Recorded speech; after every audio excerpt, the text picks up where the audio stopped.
Welcome, my beautiful audience, to very special episode of Diversity is the Game Changer. And today, I really have made impact, or I don't know, contract. You can call whatever you want with myself. That I'm not talking much because I'm usually talking much, and today it's so special subject, special guest, special new totally kingdom for me. So I deliberately trying myself to keep my mouth mostly shut because I want to really indulge all the knowledge. So welcome to the show, and today we have a special guest, like I've said, and special title Sacred Touch, the science and soul of oral Padapuja. And today we have Ian. Welcome to the show, Ian. Thank you. And actually, Ian, it's his name, and we have made clarity about that. But his name that we will be presenting mostly today, it's connected with his mindset and lifestyle, and actually what he's also doing for his uh, living. So it's Shiatsu Prive. Shiatsu, he will be explaining for us, right? And Prive, it's private. But let's start from my introduction. In this illuminating episode, we explore a powerful intersection of neuroscience, ancient rituals, and inclusivity.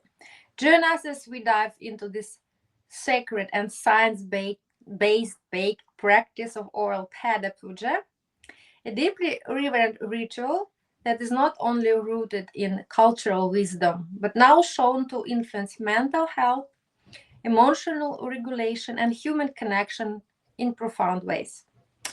So, meet our guest. Today's guest, like I said, Jan or Shiatsu Prive. His brand name is a rare bridge between ancient sacred ritual and modern neurobiological science. Respected researcher, spiritual practitioner, his work uncovers the deeply therapeutic mechanism of oral Padapuja, a form of ritual food reverence that activates vagal tone, releases endorphins, stimulates oxytocin, and promotes deep states of trust, belonging, and peace. Right? That's correct. So he brings compassion, brilliance, and the mission to reframe how we understand touch, healing, and neurodiversity, which is also very important for me. So all that make you a true leader in the global shift toward inclusion, embodied awareness, and emotional integration. So welcome again. Thank you.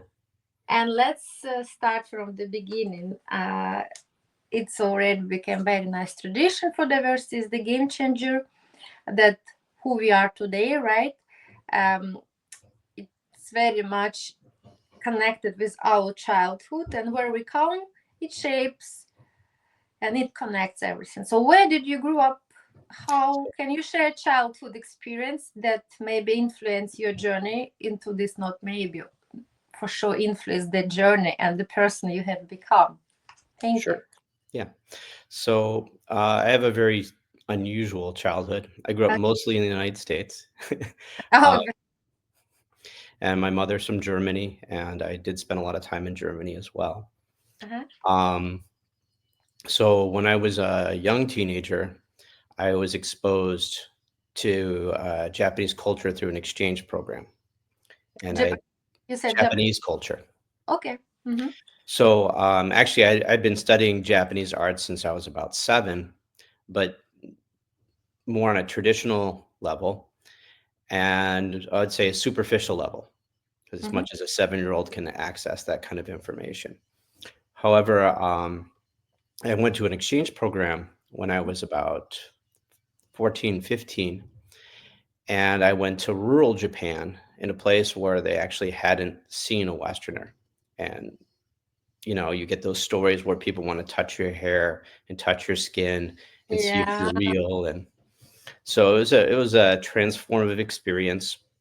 Rural Japan, it was actually in Kansai and Nara. So it's a very spiritual place. That's the home of Todaiji, the great Buddha is housed there. It's, I think, the largest indoor Buddha in the world. Oh. Um, It's a magical place. I haven't been there in a while, and I know a lot of tourism and Westerners have opened up. But when I was there, it was rather unusual for a Western to be there, particularly in the rural suburbs, we'll say. Yeah. And there I was exposed to a lot of different traditions. And in the United States, I had a mentor. Her name was Kazuko Yonetsu. She was the first woman lawyer in Japan. Oh, So, uh, so my father's a lawyer. I'm a lawyer. Law is actually the family business. Um, and so she basically took me under her umbrella, and she was a very revered person in Japan. She still is, but she passed a number of years ago. mm, And she was basically my Japanese language teacher and my cultural teacher, teaching me how to eat, how to hold my chopsticks, where to place them, and that's just the very beginning. So I was basically ushered into a very traditional world, and I followed that path. And then in university, I was a Japanese. My bachelor's is in Japanese studies, mm-hmm, and I studied under a Russian. His name was Alexander Vovin. I think he's at the University of Hawaii. mm-hmm. And we studied Kogo together, which is the Japanese court language, the language spoken in the Edo imperial court. And we studied clothing and the seasons and food affected by the seasons and a lot of the esoteric and very complex practices of the medieval court of Japan. So that is the foundation of my Japanese influence. As I mentioned, I did study law, but I also studied medicine. And I Mm-hmm. studied medicine in Germany, and I also studied in the United States. Um, and I would say, beginning probably in my mid teens, I started learning various techniques, mostly in the context of sports injuries. So I did karate and kendo and various Japanese martial arts. And obviously, when you get injured or you train very hard, there are techniques for releasing those muscles and tendons. And that's how I was introduced to a form of shiatsu and some more ancient techniques. Mm-hmm. Um, and something transformative happened to me where I actually was able to feel the energy of the person I was in physical contact with. And it Mm-hmm. was a very strange uh, feeling. And certain opportunities I was allowed to follow that energy flow. And the person I was working on was very surprised at the results. Um, and they Wow. couldn't believe what just took place. It was beyond just a massage or even a chiropractic adjustment. It's a long lasting energy release and flow. So I started learning more about it, and I started delving in also as I got older to my medical education, to understand the anatomy better, and that pursued me on my path. And this is the Japanese path. So shiatsu today, modern, is very different. Mm-hmm. Um, and the founding principles are a little different. They're using wooden tools to access deep tissue, and they're doing full body work. And now I'm seeing a lot of macro work, which is not what I do. And they're Mm-hmm. doing arms and legs and back. Um, and what I do mostly, of course, as you mentioned, is the feet Mm-hmm. and also the head. Um, uh, a lot of people now, the new fad is the Japanese shampooing and head spas. And we'll get into that if you like later. But essentially, the proper procedures are really based on shiatsu and your nervous system and your energy points. And we could call those different things. Um, and that's part of what had me go back to my foundations. So a lot of information, Japan is the end point, and you have to kind of go back and say, okay, well, how this information reached Japan, and that's typically through China. And China Mm-hmm. was a great cultural influencer on Japan in its language and writing, in its art, in its music, And I mean, there's a blending of many cultures in Japan, and even influence from the West. But if you go back into China, now you see that there's a Confucian and a Taoist influence, and they're conflicting. Mm-hmm. I'll get into how they conflict later. And going back in Japan, you have the Shinto influence and you have a Zen Buddhist influence, Mm-hmm. um, particularly as it comes to energy. And for me, in my practice, Shinto ritual purity is very important to me. And so a lot of the sacred space that I create for my rituals is based on Shinto ritual purity in terms of the colors, in terms of using sake and incense and those sorts of things. But back to China, you have a Taoist influence and a Confucian influence. And the Confucian influence almost aligns with the Buddhist one, Mm-hmm. where it was very hands off. Instead of touching, we're talking about breath, and we're just talking about energy without contact. And this creates a break. And that's also with modern shiatsu, wooden tools interfere with the connection.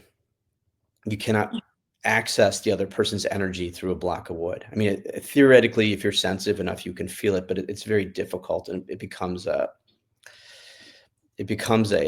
health or beauty practice, and we can get into that. And it's the same thing with gloves. If you go and get a pedicure or massage and they're wearing gloves, especially synthetic gloves, now you're bringing toxins into your body, you're exposing your client to toxins, and you're creating a barrier between your energy flows. This is one of the aspects that's included in my rituals. But from China, we have to go back to India. And from India, we're going into tantric practices, especially esoteric ones.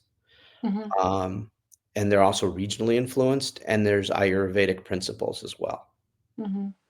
And I actually was very surprised because I have a lot of friends in India, and I talk casually about some of the things I do. And then in my exploration of where is shiatsu coming from, what are the tsubo points, which are essentially pressure points or energy points, and they align with Chinese meridian. And where do Chinese meridians come from? Well, they come from marma points, and marma points are from India. Mm-hmm. So it's the same thing where you have Hinduism. Hinduism transforms to Buddhism as it travels through China. Then Japan develops Zen Buddhism through the Chinese influence. And so you have this journey of knowledge. Good things are added, but some things times good things are taken away. Mm-hmm. And so that's the journey east, and that's basically what involves my studies. And I probably devote about 6 to 8 hours a day of just historical studies and reading traditional texts. And that would be Chinese text, Indian text, and Japanese texts. Um, so that is the foundation of what I'm doing is I'm taking ancient tantric and Ayurvedic principles, some are 5,000 plus years old, to access energy and then transform the client. And more specifically, we're trying to access the feminine divine. My clients are all female. They're vessels of the feminine divine. Mm-hmm. And what we're trying to do is draw in the feminine divine energy to a body that's been essentially abused by modern life. Mm-hmm. Chemicals, clothing, noise, lifestyle, all these things are attacking the body, the psyche, the physiology, and is actually taking away who we really are. And if you see a lot of these tantric and even Ayurvedic practices or even yogic practices, they're saying, let's discover our true selves.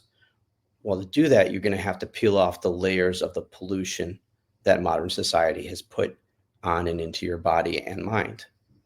And that's really what this is about, is I'm going in normally, through the feet, but you can also access it through the head less effectively, but it's useful. We find the energy blockage. We work to unblock the energy. Then we enhance the flow. And once we get things flowing, then we direct the flow so it has a meaningful purpose. And through this process, there is a documented chemical, physical, magnetic, electric transformation of the body. And I really I have difficulty explaining it because it's so transformative, it sounds kind of ridiculous. And I've gotten all kinds of feedback where some of my clients have said that it felt like they were walking on clouds for 3 weeks. Um, I had one woman who was actually angry at me because that feeling wouldn't go away. Like, you have a massage, it feels nice, you feel loose for a day, maybe you're a little sore, you take a shower, you move on with your life. This stays with you. Um, Obviously, the clothes, the pollution, the food, hormone disruptors in your shampoo, all these things will again attack what we've achieved. But we've just cleared a lot of things out of your life, and it's gonna feel raw, but it's gonna feel very powerful. And I would say it's very rare for it to be an unpleasant experience. And just like as you hear from like a chiropractic adjustment or some of these other, let's say, transformative yogic or tantric principles, uncontrolled laughter, uncontrolled crying, um, anger, sadness, which is very extreme emotions that are basically unlocked and allowed to release. Which is also like, even though I use the word prive, these rituals, I encourage my clients to have their female friends with them. And even within the rituals, there's 3 levels of servants. It's a little bit much for today to go into this topic, but your support system should be there with you. And we're working as a group. And I have parts of the ritual where they participate, and then eventually the client who's going to embody the Shakti, the female divine, she's going to direct me to take care of her entourage as well and include them in the process. And so it becomes an empowering movement where I am not the master of the ritual. I'm there to facilitate the ritual. And as the ritual progresses, the client who's embodying the Shakti, she's going to take over, and she will naturally know what to do and to guide me and to guide her entourage. And so this is actually a multi-level transformation. Oh Um, my, so oh that, my God, sorry. it's you just telling me all that now, and I feel like, I'm already under this very deep transformational, um, okay, process, or what we would call it.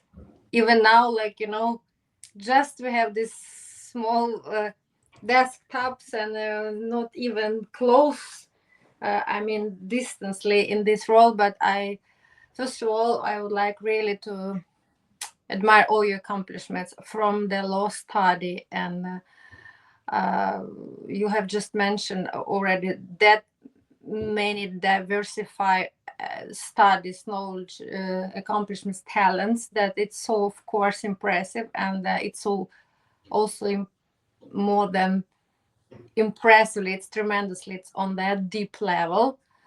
So and how from law study to that, it's amazing. But at the end of the day, now we more evolved awareness people know everybody about flow and energy, right? And how you, um like you said, embodiment, and how actually you take charge of your energy, and everything now is really impacted, influenced, not in the best way, by our modern, um yeah, intrusive, I don't know, like you said, disruptions, like, inside, outside. Mhm. And it's amazing that actually you have discovered that early. And the god or Buddha or the great creator have sent the mentor. It's like you mentioned also, because it's very difficult to maybe beyond that really the path if you're just alone, right? But then you've been chosen. I believe you've been chosen to be very special. It's not the coincidence at all in everything you're doing. That's why you are the vessel of that. You're transferring all this energy to the lady. And of course, you're just talking now. I'm already like so contagious and magical. I'm like the rabbit and the snake are like this, and you're just talking to me. And I feel already like that I'm responding not just with my brain, but vibration on all my body. And I do wish really one day I can experience that. But today, of course, I would like you to share as much as possible of your experience and knowledge. And the subject of my podcast is diversity is the game changer, right? And of course, you already, when we are talking just about yourself, so you're so diversified. So this is one subject, of course.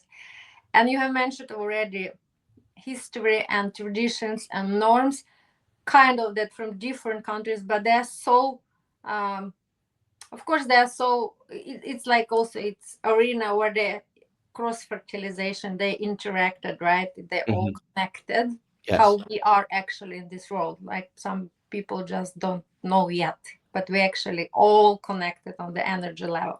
Hmm. So thank you first of all. I mean, I'm so impressed, impact already, and I would like to find out much more than about this diversity part, because you are, like you said, you have promoted, you just vessel, you facilitator, but to so many diverse persons, you kind of interacting with your energy to all these diverse souls, right? And Yes. it's like you said, can be always very diverse in different directions, because last year I started also yoga, mindfulness, and kriya yoga, which is very intense with breathing. And then I experienced myself all these unpredictable reactions, which was really like um, storage in my body through many years. Hmm. And I also was the not just evidence like this, but it was me to get to let them to be released a bit. Hmm. So I can just imagine when you do this sacred and tantric practices, what can happen. It's diverse persons, souls, energies, karmas, okay, you name it, from all these uh, theories, right? Or no philosophies. Let's do like this. But tell us a little bit more about then neuroscience, how you said exactly actually about this very special procedure you are, because I know you're doing a lot of things, and it's so cool that actually on Instagram you position yourself like shampooist, right? Hmm. And it's also cool when I wrote that shampoo. Can you tell us what shampoo is? Now I know because I was prepared myself. I made my homework, which Good. actually so happy and like and thankful to you, because you gave me so new knowledge. I'm doing no like every single day. We're using that every not single day, but very often, and we have no idea actually where the even word shampoo came from, right? Right. If you tell first of all about why shampoo is, what it is, and then about this oral Padapuja, right? Yes. And then if we somehow can also touch neuroscience and neurodiverse, everything what's happening here Sure. for our people, for my audience, because they know I'm advocating for mental well-being. So I would be so thankful to you. Thank you so much. Also a lot of information from me just to give some direction. Sure. And now stage all yours, and I'm not interrupting. Thank you. Okay. So feel free to stop me and ask questions. From So shampoo is from shampoo is then oral Padapuja. Thank yes. and everything in between what you consider to be meaningful. Thank you. Okay. So in order to accomplish this assignment, we have to actually journey west. So Mhm, first, let me start with shampoo. Shampoo comes from Hindi. It means to massage. It originally did not mean washing hair. It didn't mean soap. It meant to massage. mhm, And it comes from Sanskrit chapati, which is again massage. mhm, But it's the Indian concept of massage, and it is in the context of a spiritual ritual. Mm-hmm. So, how did we get from shampoo to shampoo that you're buying at your drugstore?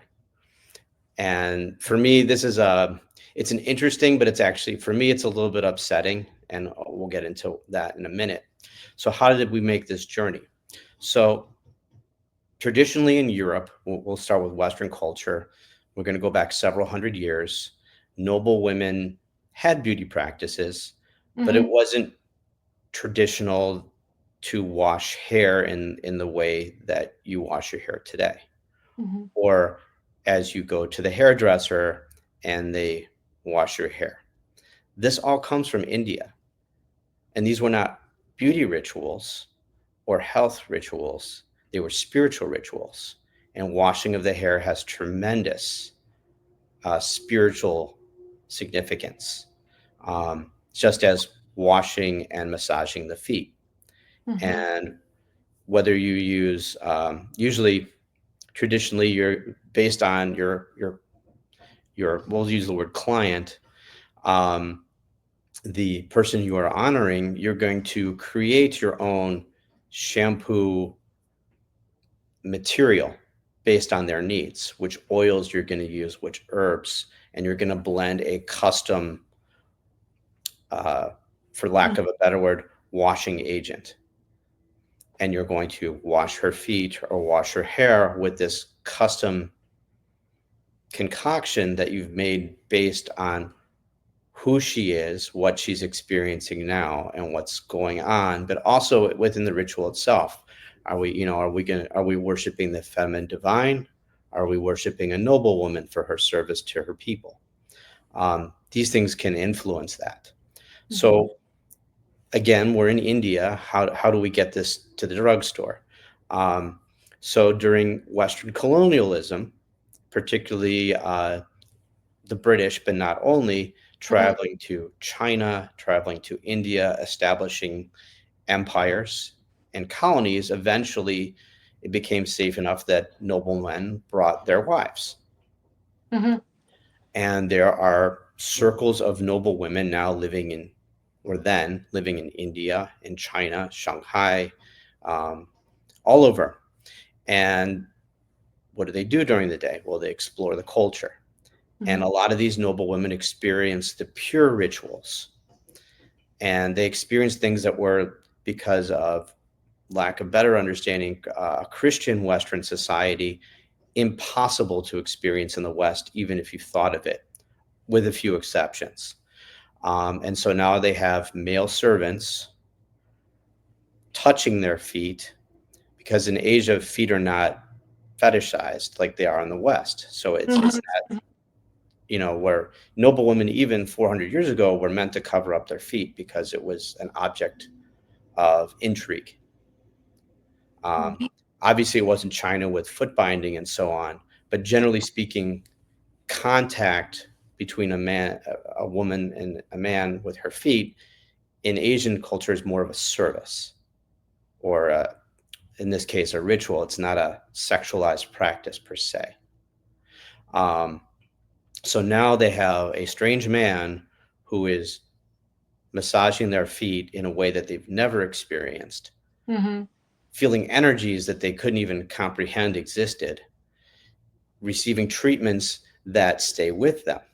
And whether it's their hair being washed or their feet being cleaned and cared for or massaged, now they're experiencing a very deep spiritual practice, and they're very intense and they're very long. It's not like you make an appointment for 30 minutes or a half hour and they're putting fake nails on you. Mm-hmm. This is hours, 3 hours, 6 hours, 12 hours of, Oh my God, really? yes, of intense Wow. practice. These are long rituals and they take time, and the ritual lasts as long as the ritual needs to last. Yeah. So even with my bookings, we can book for an hour of basic shiatsu. That's fine. But when we're booking a ritual, we're going to start at a time and we're going to end when it ends. Mm-hmm. Um, and Some people need 3 hours, some people need six. Some very, very advanced clients who are very, studying yoga for many years and very deep, they may need long, or they can go longer. And then they're trying to access doors that are not superficially available. So, Mhm. but I'm going to draw back from that. So what happened was a lot of these noblewomen, when it was time to return to Europe, they actually wanted to not lose those experiences. Um, I can imagine. so a couple things happened, and it's funny because even in some manors, particularly in the UK, they have shampooing rooms. They actually had purpose-built rooms where the nobles, men and women, but we're going to focus on the feminine divine, were serviced in these traditional shampoo rolls, but they had to make them socially acceptable because we're living in a very Christian controlled society. So now these are health and beauty things. And it's not to deny that there is obviously a health and beauty benefit to these practices, but that is not the meaning of the practice, nor is it the greatest value. Those are side effects, essentially, or signs that the ritual was successful. We could say it that way.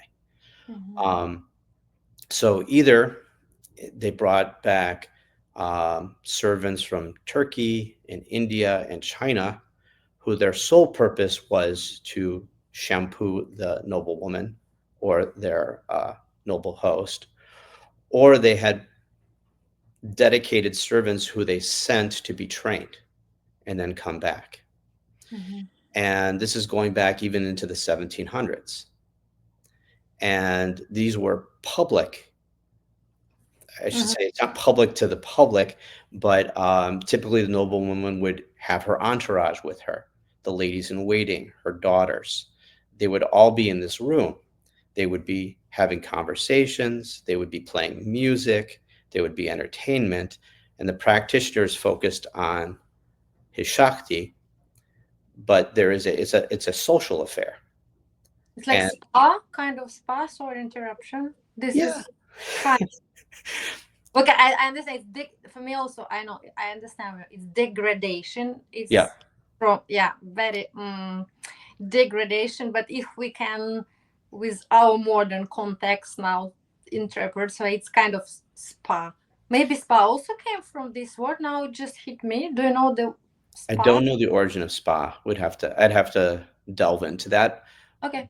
but I believe you're Mm-hmm. onto something, and that's correct. This is the foundation of your hair salon that you go to, actually. Mm-hmm. This is where your pedicure and manicure come from. But the perversion is now these are beauty practices where they're putting in false nails, they're focused on your nails.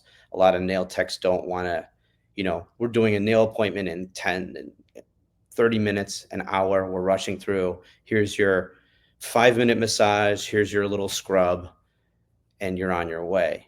Mm-hmm. And that's really poor quality. And it even as a beauty practice, that's horribly poor quality. Mm-hmm. Um, and the Russian pedicures in particular are very upsetting to me. They do a lot of damage to your nails, to your matrix. It causes more callus buildup. It damages your skin. It causes all kinds of inflammation. But there's this need to have this perfect product within a short period of time. This is a modern thing. I Mm-hmm. want my feet to be impeccable and perfect, but I want you to do it in 30 minutes. Mm-hmm. Mm-hmm. Okay, Makes. there's a lot of costs that come with that. So one aspect that in the practice is that we take our time and we do things correctly, and we have a quality, long-lasting experience. Mm-hmm. And that's also the same thing where, like, particularly in Europe, these hair washing chairs, they're terrible for your neck. All these women are claiming how uncomfortable they are, and the hairdresser doesn't really want to wash your hair. It's just an obligatory practice, or it's needed because they have to wash the color out or prep your hair, and it's a hassle. And they're like, okay, here's your little massage, be happy. Um, and this is wrong.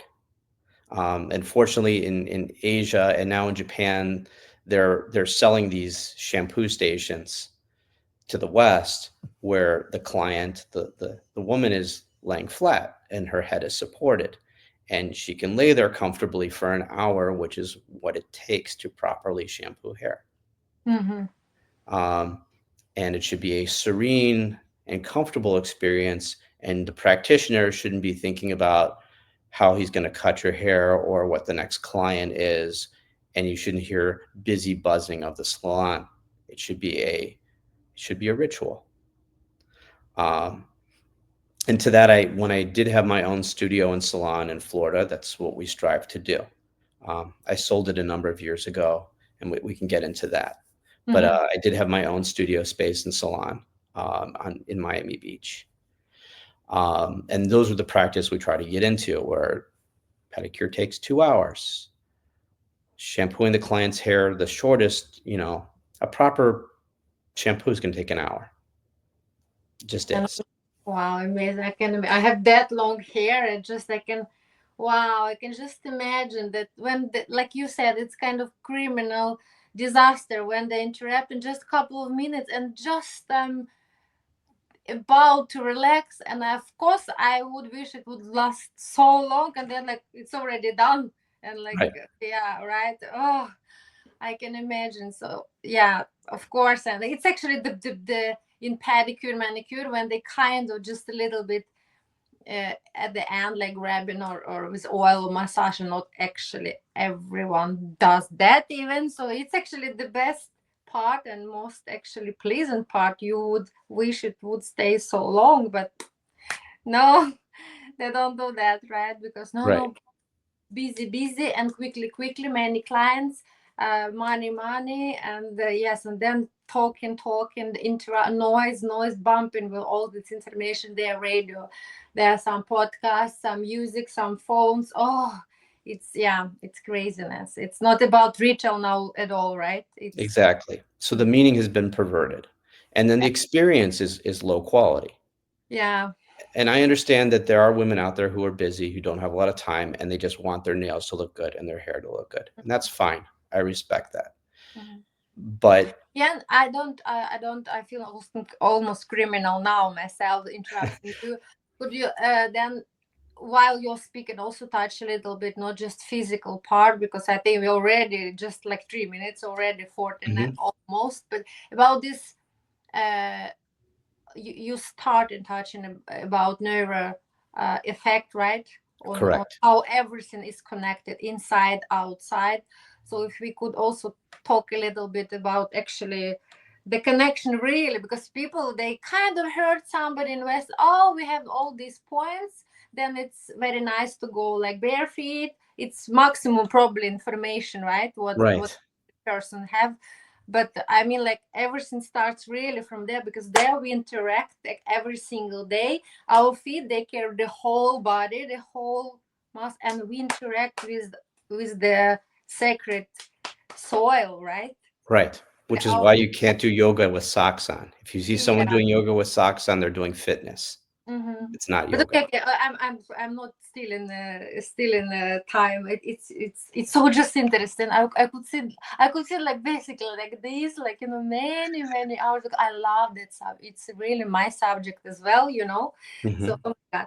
So okay, so we yes degradation. Now we understand that of course now Right. from there usually it's like this, but now it's everything like that actually.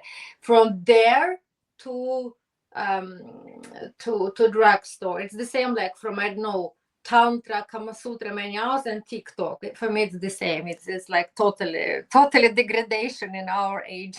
Yeah, and it should make everybody angry, but I think women in particular, in the way that society has formed, should Mhm. be outraged. I really think women This should be angry. Padapuja, it's actually about oral Padapuja. It's you're touching massage and or no, you're facilitating like so your vessel to this Shakti energy. Could you explain a little bit more? I believe it's so fascinating, but like you said, unfortunately it's so perverse in our culture, right? Just Yes. somebody can hear it. Oi, Ash, should I kiss your feet? Ow, Ash, like you Right. know the reaction, right? I do. I do. Mm-hmm. So, okay, so I'm gonna take one step back. We're gonna go to chemical, and then we'll get in. Yeah. Okay, so the problem with a lot of these beauty treatments is, particularly today, it's becoming more well known. There's these hormone disruptors in there, phthalates, sulfates, Mm-hmm. so on. You're polluting your body. You're disrupting the normal chemical processes of your body. Mm-hmm. So everything I use obviously is organic, but is proper, and I go out of my way to make sure that it is compatible or complementary or beneficial to the body. And we have to be very careful what we expose our body to. And that includes my problem with gloves. I understand people they want hygiene, they want impersonal distance between their practitioner. Gloves are toxic. I don't care what they're made of, unless they're made out of leather. But even then, now you have a barrier, right? So now we Yeah. have two things. We have a barrier and we have toxicity. We have toxicity to the practitioner and to the client. Mm-hmm. For me, this is unacceptable. We don't go down this path. Mm-hmm. So there's a reason why we're connecting. So now we have our bare hands on the client. The client's body is screaming at me often. Your body is screaming. You just have to listen. There's so much going on. It is so upset or so off the wall with all of its influences in modern life. We talked about all the pollutions, noise, light, chemicals. When I put my hands on someone, I'm getting a lot of information. And what I Mm-hmm. try to do is I try to find the source of the problems, Mm-hmm. quiet the body, and I communicate with the body. And once we get that going, then we can open up the body to positive outside influences like the feminine divine, which is my practice. Mm-hmm. So how is this connected to neurology and Padapuja and so on?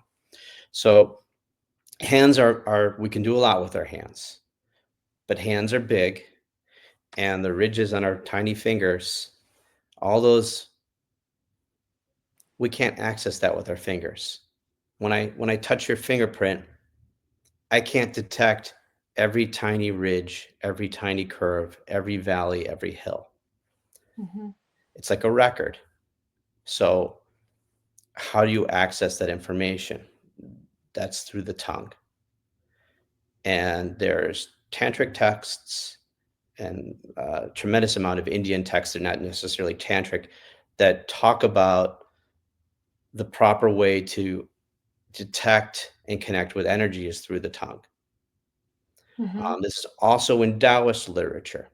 And this is where the conflict in China comes, because Taoism is saying you need oral contact. The tongue is what's sensitive enough to read those lines. And Confucianism is like, we're hands off. We're Mm-hmm. just using words. We're just touching and hovering energy. Great. That's very superficial, but you're not connecting. Forget even connecting. You're not reading the Shakti. Mm-hmm. So by using the tongue is sensitive enough when trained. So there's a special diet. There's a lot of exercise. It takes me about 41 days to prepare for one client. What? Yeah. So for one client, so I do the full ritual 4 or 5 times a year, maybe depending on scheduling, six maximum. My God. Really? I had no idea. I believe it was like so daily practice that people come, you watch. I understand it's not 1 hour, not a shortcut, but like we okay 1 hour with this, but like basically every single day or something. Really? Can you tell me that more about that Sure. preparation? Wow. So it's 41 days of Wow. cleansing. Blowing. Blowing my mind. Thought I have to experience it. Okay, I have to. will be my treat. I'm 45 years old. I have to experience something really outrageous. And I was actually questioning myself, what would that be? I have to have um, my gift. Now I know. Now I know my anniversary gift. Oh my God, Ian. Will be my honor. Thanks. Thanks God. Okay. Yes. Yeah, Zippen. Yeah.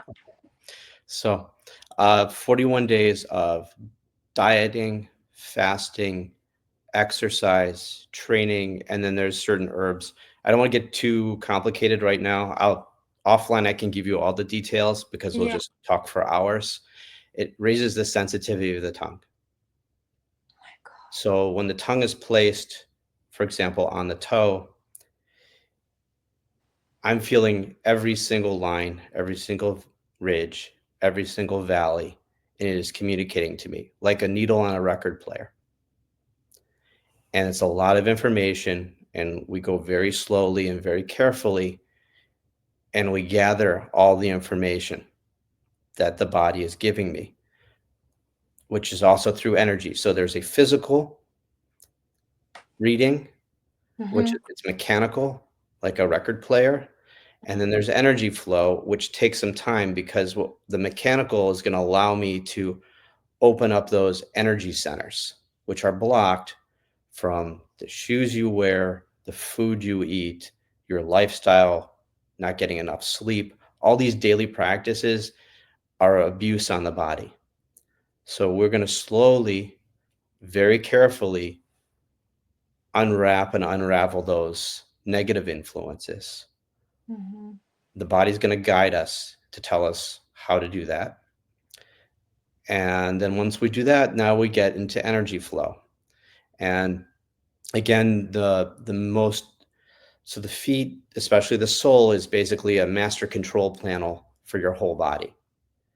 Mm-hmm. All your organ systems, all your nervous systems, your moods, everything. Like we talk about briefly the vagus nerve, which Mm-hmm. is, that vagus nerve stimulation is scientifically proven to treat anxiety and depression disorders that are even drug resistant. There are people who are taking medications that I don't want to get into the medical, but in theory, Mm-hmm. wouldn't have to take them or would have a much more profound improvement just by engaging in these periodic rituals, just by improving the tone of the nerves. So taking a step aside, so what is oral This, padapuja? I'm sorry. Are we talking about vagus nerve or not, or Vagus something? nerve, yes, yes. The vagus nerve, yeah, that is the. So we're going to be stimulating a lot of different nerves for a lot of different purposes, but in terms of anxiety and depression, and I would say the most profound biological experience is going to be the proper stimulation and tone of the vagus nerve. And we're talking now about still feet, right? We're just Yes, talking about feet, not just other. feet. Okay. No other body parts. So there are other practitioners who will do hands. Um, Hands work. They're just not as effective and they're Mm. not as complete. Okay. You Mm-hmm. can do it if people are sensitive or not comfortable. You can have like a mini experience. And Mm-hmm. Mm-hmm. because of the time, the preparation, and the intensity, I've now eliminated any of those mini experiences from my practice Okay. Mm-hmm. because I see it as a distraction. Um, it's possible, right, on a daily basis. We'll give shiatsu an events form. It won't be the oral puja. There are some oral techniques I can do informally, which are positive. You can do in an hour or two, but Mm-hmm. that's separate from the full ritual. So getting back to the word pada puja. So this is Hindi. Puja is worship. Oh, okay. Pada is feet. If you do pada puja and you Google it, you'll probably see a male guru and someone's washing their feet or massaging flower oil on it and that sort of thing. And that's sort of what it's come in the mainstream yogic and Ayurvedic communities.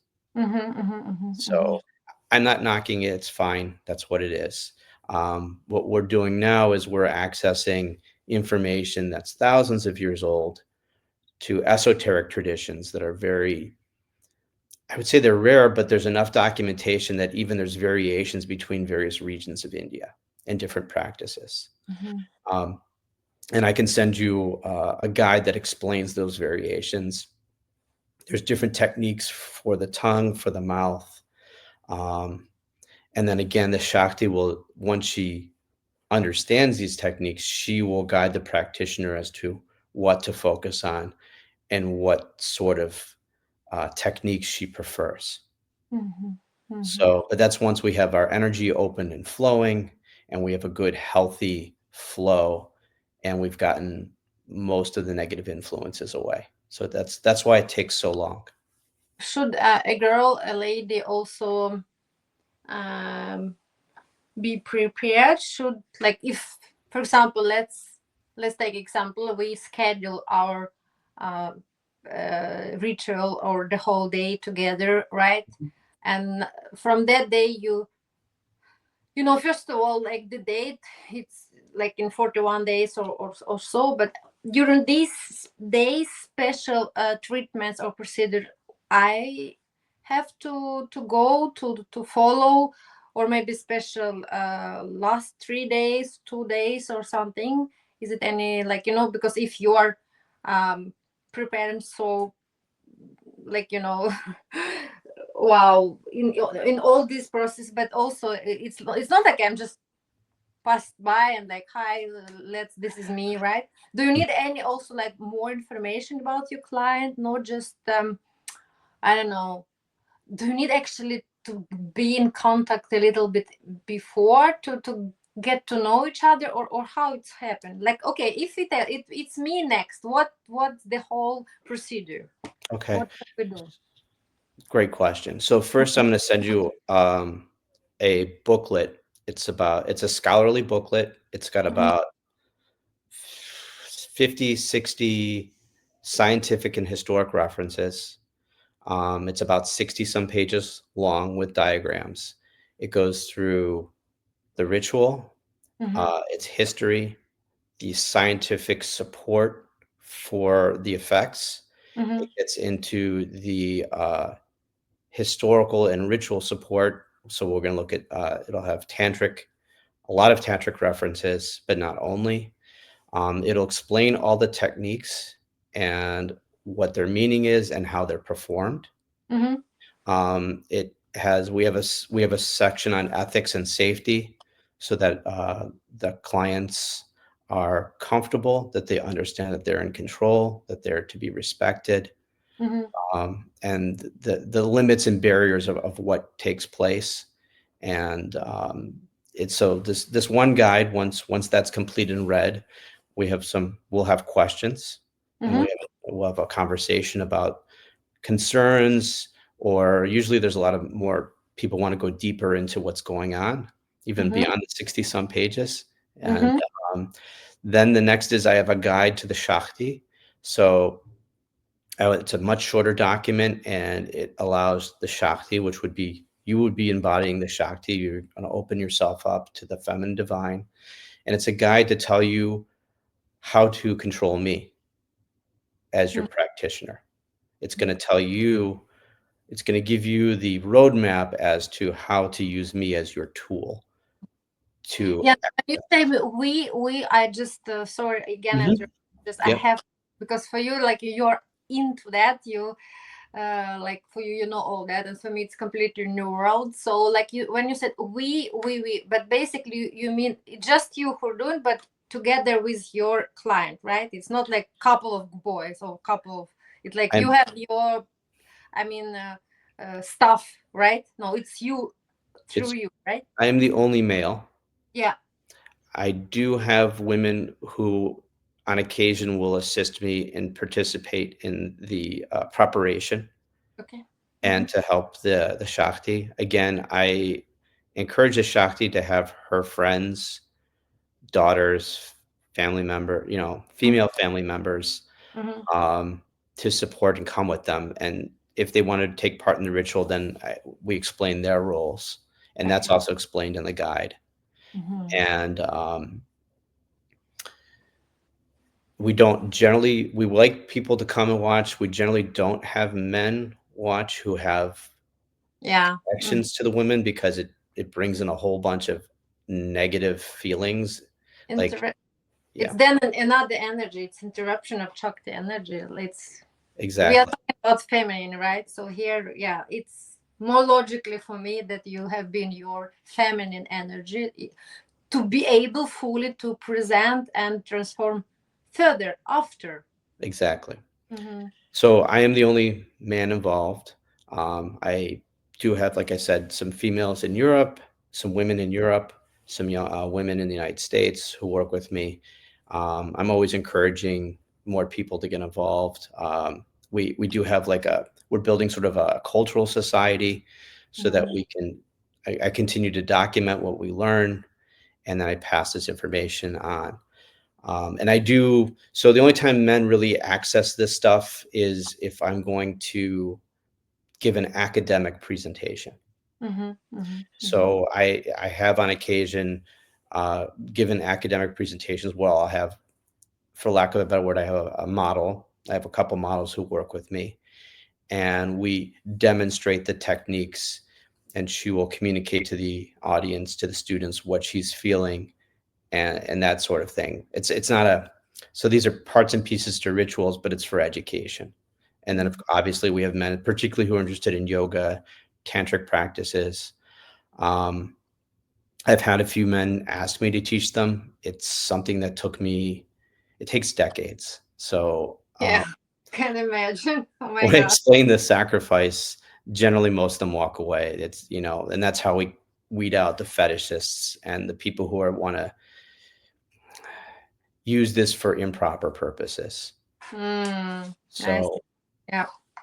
the ritual's draining. It I don't want to say it brings me close to death, but I'm in a not a great position when it's over. It's very, very taxing.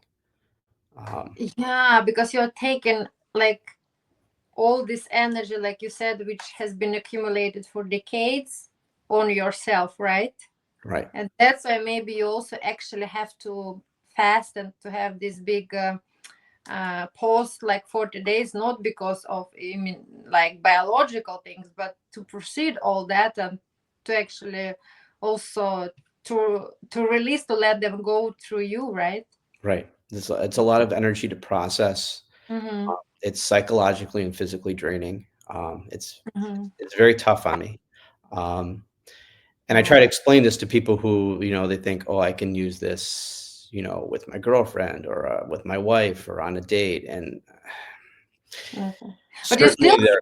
still feel, can you, before we wrapping up, actually, then I suggest that, I had no idea this is so interesting and deep. And of course, it's not enough, even close to enough to have 1 hour. So actually, I would suggest then we actually kind of have podcast series about this to spread the message. To you can use use my platform to be participate in your community, guys. Like Mhm. that we can also um, uh, make this heritage thrive, right? So because today I feel we just kind of touch a little bit, but still we just open a little bit Yeah. of this lotus, but it's so much that we can actually discuss about Sharia. And I'm sure I will get a lot of questions for my friends, close friends, especially of course for girlfriends, that I can also accumulate. We can have we can schedule like Sarah based on this question, but also we can give more and more like information about that, because this is not typical podcasting, even like for me, or I believe for the rest of the world, where business ideas, or I mean the subject which is discussed all the time. But Mhm. here it's totally something sacred, new, it's so holy. So actually it should be of course shared with many um, uh, especially women, probably female, but actually through us happens also. We are given a birth, and yeah, particularly for us. So my suggestion then is, because I also know cognitively people, they when they looked at, okay, podcast episode over 1 hour, even like, you know, this psychological 59 minutes is still 50, it's not Yeah. one, but over on, oh, I don't have that time in this, like, you know, like Mm. you said, okay, unfortunately, like focused noisy world, so people sometimes they don't want to invest time to get new knowledge, that there's so long list, checkup list to do stuff, Mhm. right? And, so I feel terribly badly, like, you know, almost criminal, that I have to interrupt. I just felt like this, like not even second starter for me, like, you know, it's so delicious what you have discussed. I felt that I just started with my first starter meal, and I have to say hi, and like, you know, and I have to say, okay, I'm already like done. I'm not done at all. But for today, I believe if we can like summarize, so it's actually the most precious I have discussed about shampoo and shampoos, and about this tantrical um, or spiritual ritual part, what you are actually transforming in our modern world, because you're really like a vessel, and I can just now imagine how much it takes from you. It's really sacrificing path. Maybe before we wrap, I can also ask then to you, because you have doing all that, and like you said, it takes a lot for you, and I can imagine when you pull up all this toxicity on you. But is it, it's also should be given to you, what are you experience, why are you into that, and what is given to you actually, because Okay. it's very very difficult. I understand now. I can get like physically, emotionally, mentally, spiritually, right? So why it is still actually, it should be always like, you know, you give so much energy, but then you should charge. Where are you charging your energy? Why it's still given procedure ritual for you, because should be given not just to them but also for you, right? Yeah. So there's two aspects. The first one is, for me personally, repairing the world is a very important topic for me. Mm-hmm. I'm very hypersensitive about all the energy around me. Mm-hmm. And when I see people, uh, in this case, particularly women who are unnecessarily suffering, or not even aware that they're suffering, which is also a very strange situation, I really get a fulfillment that I can't quite articulate, where I've freed somebody from a lot of negativity, and that contributes very positively to the entire world. That one little drop, one drop of positive energy in our giant ocean is, for me, phenomenal. So that's the one side. And the other side is when the ritual is, let's say, successful and we do draw in and connect with the feminine divine, some of that does touch and flow through me. And I do have a cleansing, like a cleansing experience at the end. So usually when I'm drained, I also have a wash of purification Mm-hmm. um, towards the end of the ritual. And it is addictive like a drug. It is Wow. unbelievable. Yeah. So And with these words, I believe sometimes really should be experienced, not articulate, like you said. That's unbelievable. And for me, what I could just experience now just by listening is unbelievable. And especially because, like I said, it's ripple effect, just one drop in the ocean. And we actually in the ocean of spiritual um, connection and energy. We all, the whole energy, we all connected, right? And of course, if you feel that you can help save, clean, but not clean in not in this direct way, I understand. It's like also it's you're on a mission. Like I've said, I've started my podcast, you're chosen and chosen. So for me it's even more now alignment with my ideas, of course, then you're chosen to do that and to save so many um,